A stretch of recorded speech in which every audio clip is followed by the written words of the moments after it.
Mom said, "Stay away from Christmas, you useless failure."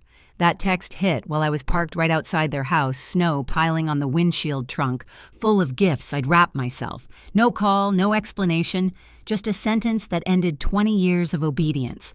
So I didn't go in. I shifted into reverse, watched their porch fade in the mirror, and drove until the state line disappeared behind me. The next morning, their heating shut off. By nightfall, the internet was gone.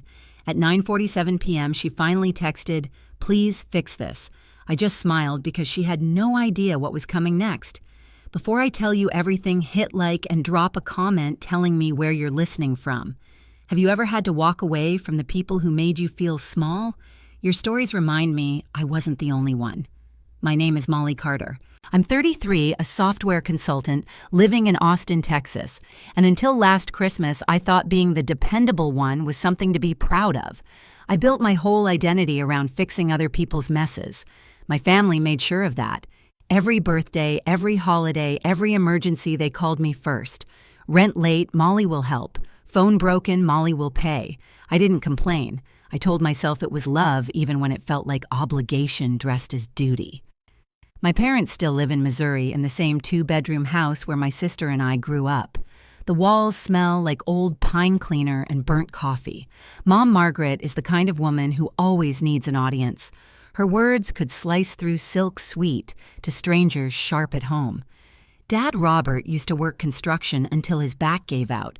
After that, he spent more time complaining about pain than trying to get better.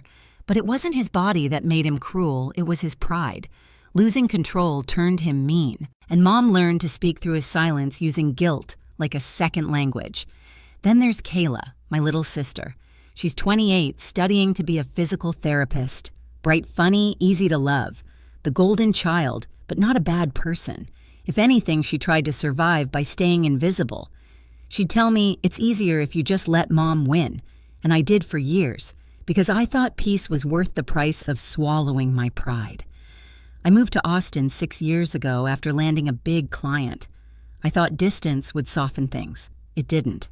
The phone calls kept coming the same pattern, a few weeks of silence, then a sudden, "Hey, could you just help us with," followed by another bill I didn't remember agreeing to pay. Gas, electric, internet, even their car insurance. I was their safety net, and they never noticed I was unraveling. Still, I kept trying. Every Christmas, I drove 14 hours north with gifts stacked in the trunk and hope packed in the glove compartment. I told myself this year will be different. It never was. There was always a comment waiting for me the second I walked in. "You look tired from Mom. Must be all that computer work from Dad." And then Kayla whispering, "Don't let it get to you." But it did, every time. Last December felt different, though. Kayla hadn't been home in a while, and we'd planned to surprise our parents together. I'd already bought everything winter clothes for Dad, a gold necklace for Mom, peppermint cake mix for Kayla. My car smelled like cinnamon and wrapping paper. I even wore the ridiculous green sweater Kayla dared me to wear, the one with embroidered Christmas lights on the sleeves. I wanted to believe it meant something, that maybe this was the year Mom would just hug me without finding something to fix. That text, "Stay away from Christmas." "You useless failure," came while I was sitting right there, engine still running. No context, no reason, just that. I stared at it thinking maybe she meant it for someone else, but I knew better. It was precise, surgical. She'd chosen every word to wound, and she succeeded. I didn't text back. I didn't knock. I just backed out of the driveway and drove until the highway swallowed the snow behind me. I didn't cry. I didn't scream. I just felt still. Like something heavy had finally stopped moving inside me. That's how I ended up at a cheap motel just past the state line, fluorescent lights buzzing, heater, wheezing a gas station sandwich sitting untouched on the nightstand. I sat there in that tiny room with my phone face down, the silence ringing in my ears, realizing I'd spent my entire adult life being useful instead of being loved. And somewhere between the hum of the heater and the flicker of the Christmas lights outside, I decided that being done wasn't weakness. It was freedom. The next morning, the sun crept through the blinds like it had no idea the world had shifted overnight. I woke up still in that green sweater, the one with the stitched bulbs that used to make me laugh. It felt heavier now, like it carried the weight of every "just help us" this once I'd ever agreed to. My phone sat silent on the nightstand. No apology, no explanation. Just the ghost of that message burned into the screen of my mind. I made coffee in the motel lobby, the kind that tastes like cardboard and survival, and opened my laptop. Habit, I guess. For years, that was how I started every morning: log and check the client dashboard, then check my parents' bills. Their names were everywhere on auto-pay lists, linked accounts, scheduled transfers. It hit me that half my digital life belonged to people who had just told me I was a failure. That realization was quiet but brutal, like a mirror you didn't mean to look into. I stared at the heating account first. The balance blinked red, due tomorrow. Then the internet, the car insurance, the phone plan, all set to pull from my checking account. I could have ignored it. I could have let it slide one more month like I always did, but something in me had cracked clean through the night before, and cracks, once they start, don't stop. They widen until everything that held you together starts to fall apart, and sometimes that's the only way to see what's underneath. So I called the bank. My voice was calm, almost polite. I need to remove myself from some linked accounts. The woman on the other end asked if I wanted to schedule it or do it immediately. Immediately, I said. She asked if I was sure. I said completely. When it was done, I sat back, listening to the faint hum of the heater. I expected guilt. I expected panic. Instead, there was silence. Real silence. Not the kind that hurts, but the kind that breathes. For years, I'd mistaken being needed for being loved. Every transfer, every bill I paid was another piece of myself I mailed back to a house that never wanted me in it. That text from Mom wasn't new, it was just honest. She'd finally said what she always meant: I was only valuable when I was useful. And now I wasn't. I opened my inbox. Emails stacked like unpaid debts receipts, reminders, renewal notices. I started canceling one after another: heating, internet, car insurance, phone plan. One by one, I watched them disappear from my dashboard until all that was left were my own accounts, my name, my life, my clean slate. By the time I finished, my coffee had gone cold. I looked out the window. Snow was melting on the motel parking lot, turning to thin rivers under the winter sun. I hadn't realized how small I'd been living, measured in deposits, in favors, and how quietly I could exist without upsetting anyone. That morning, I didn't feel small. I felt steady. My phone buzzed once, a text from Kayla. Just a photo of their living room, dark and undecorated. She canceled Christmas, she wrote, said it's your fault.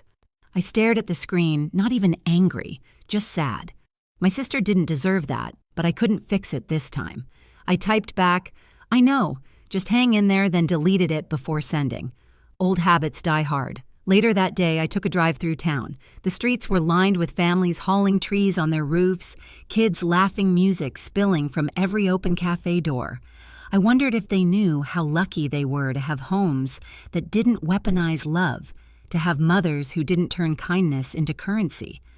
For the first time, I envied strangers more than I missed my own family.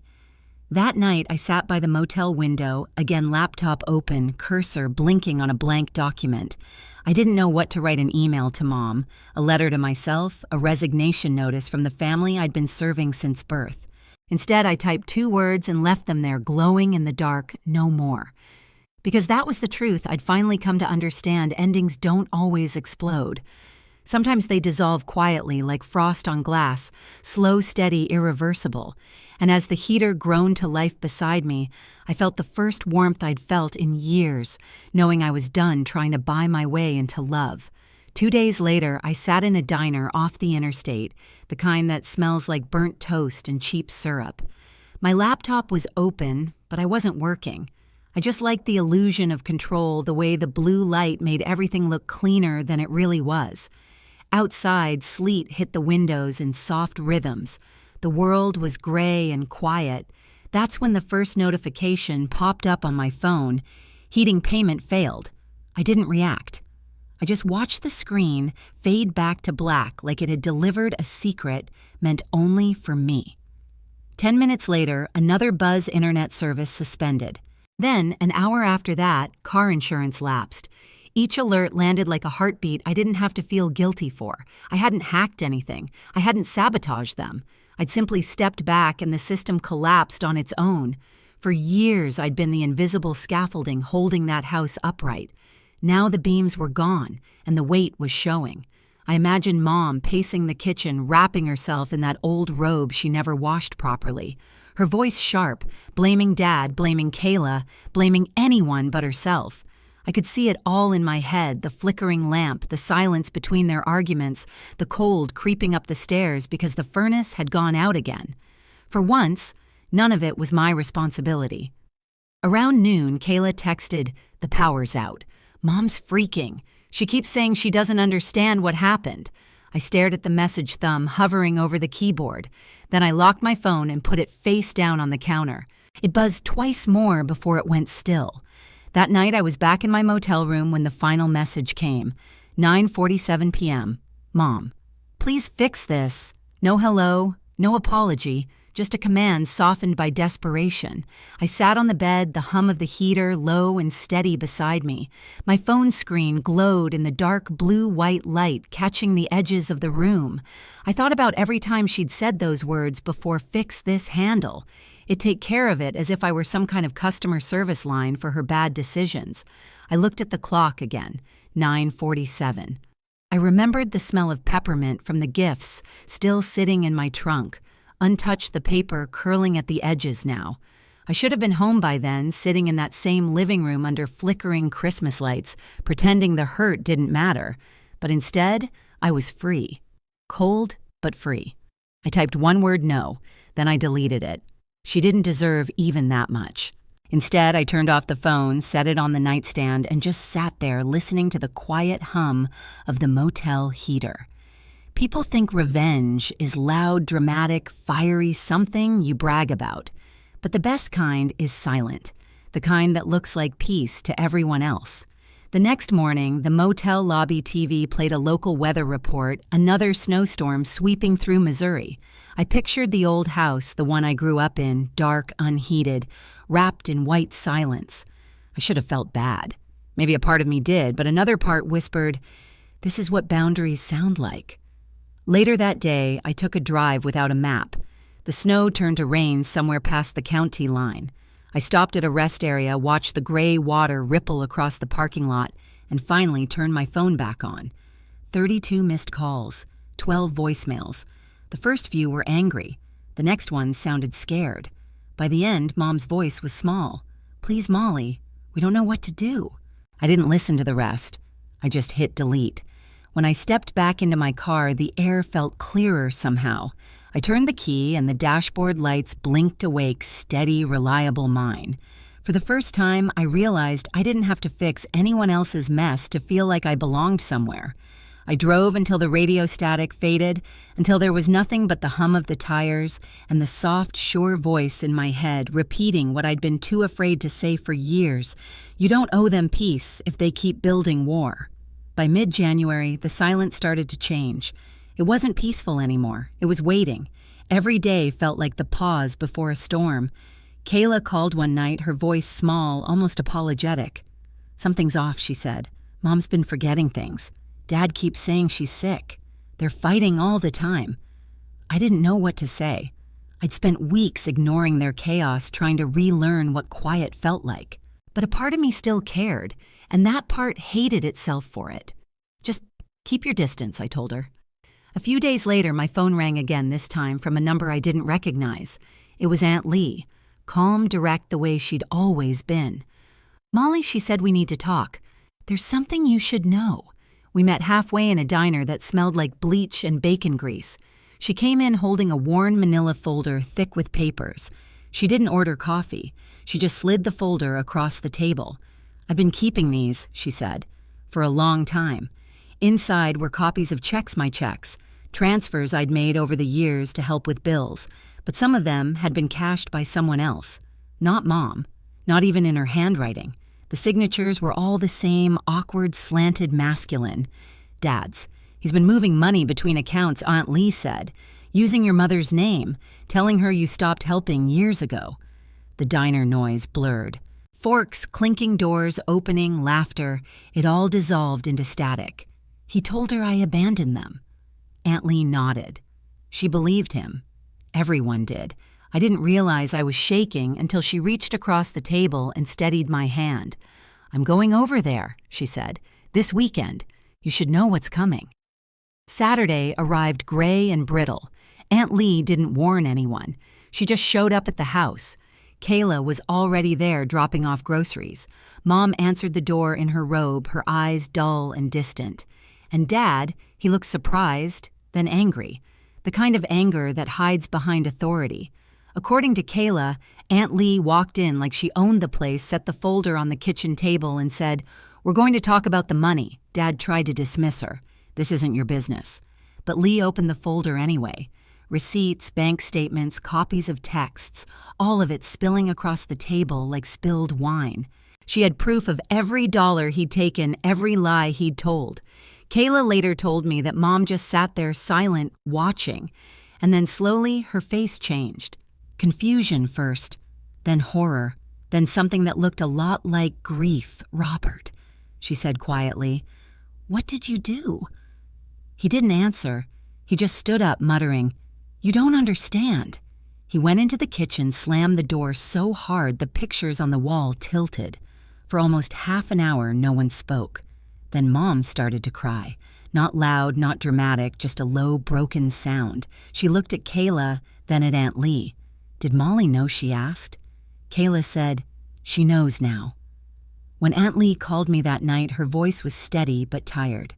"It's done," she said. "He's gone. Your mother knows everything."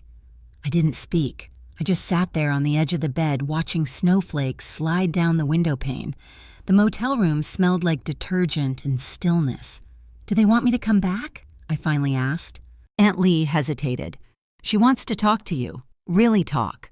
I imagined the scene, the old dining table, the papers still scattered, my mother sitting there in the quiet wreckage of her own denial. For a second, I almost felt sorry for her. Almost. But then I remembered the text. "Stay away from Christmas, you useless failure." The way she'd sent it without hesitation, the way it sliced me open. She hadn't written it because she was tricked. She'd written it because she'd believed it, and I couldn't unhear it. I took a deep breath. "Tell her I wish her well," I said, "but I'm not coming back." Aunt Lee sighed. "She's trying, Molly." "I know," I said softly, "but trying doesn't undo years of looking away." We said goodbye and I hung up. For a long time, I just sat there letting the quiet settle around me again. The kind that felt different now, earned, not imposed. Then my phone buzzed one last time. A text from Kayla. "He's gone. Mom's a mess. She keeps saying your name." I typed out a reply, "I'm sorry," then deleted it. Instead, I opened the motel window, let the cold air rush in, and whispered to the night, "You built this, not me." Because that's what no one tells you about revenge. Sometimes the best ending isn't confrontation or forgiveness. It's the simple act of walking away and letting the truth do the damage for you. I lay back on the bed, watching the snow blur into the streetlights, and a small, tired smile crept across my face. She had no idea what was coming next, but now finally it had come. A week later, the call stopped. No more numbers I didn't recognize, no more voicemails thick with guilt or rage. Just silence. It was strange how quickly chaos could burn itself out once it ran out of fuel. I'd rented a short-term apartment by then, nothing fancy, just a one-bedroom near downtown Austin with creaky floors and sunlight that spilled across the couch every morning. The quiet felt earned, not empty. For the first time, I didn't wake up to someone needing something from me. No lists, no invoices, no crises labeled urgent. Kayla texted a few times. Short messages at first, "She's in therapy." "Dad's still gone. It's weird without him." Then one night she sent a longer one. "Mom keeps talking about you. She's different. She writes things down now instead of shouting. She said you were right, that love shouldn't hurt like that." I stared at the message until the screen dimmed. I didn't know how to feel. Relief, maybe. Or exhaustion. A few days later, an email arrived from Mom. The subject line, "Talk." Inside one sentence. "I know I failed you, but I never stopped loving you." I read it twice. Once as a daughter, Once as the woman who finally stopped bleeding for everyone else. Then I hit delete, not out of anger, just acceptance. Because love, when it's weaponized, stops being love. Kayla didn't understand. She called that weekend. She's trying Molly. She's really trying. I know, I said. Then why can't you just forgive her? I looked out my window at the city lights, soft and distant, because forgiveness isn't the same as reunion.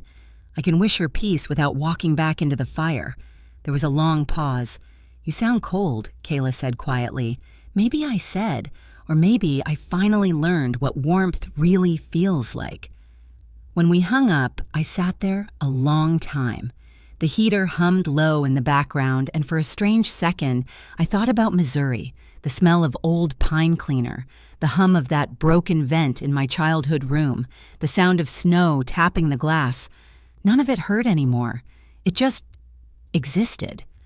I started running again, picked up 2 new clients, filled my apartment with plants that didn't need much care but still managed to grow. I learned how to cook something more than instant noodles, and when people asked about my family, I stopped making excuses. I just said, "We're distant." It was simple, honest, and true.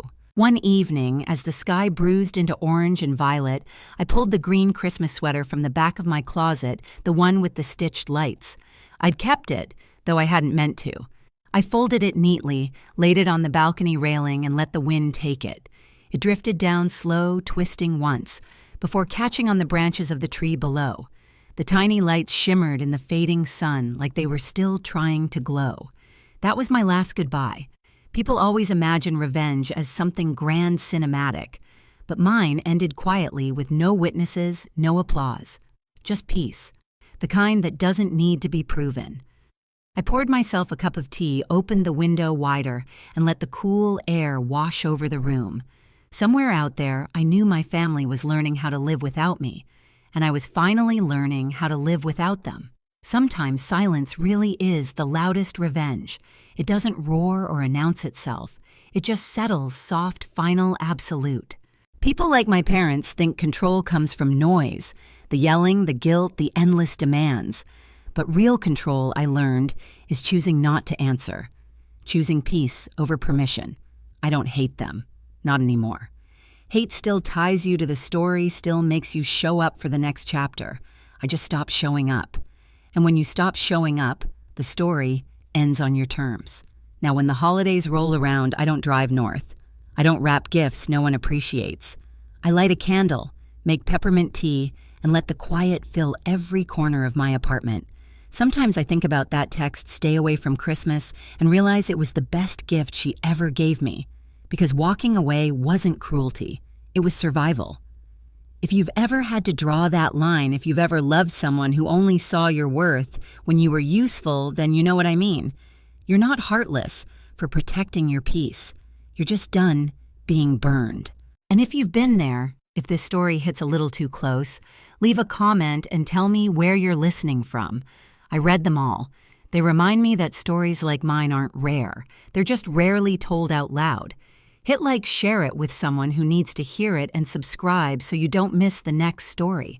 Because sometimes the only way to rebuild a life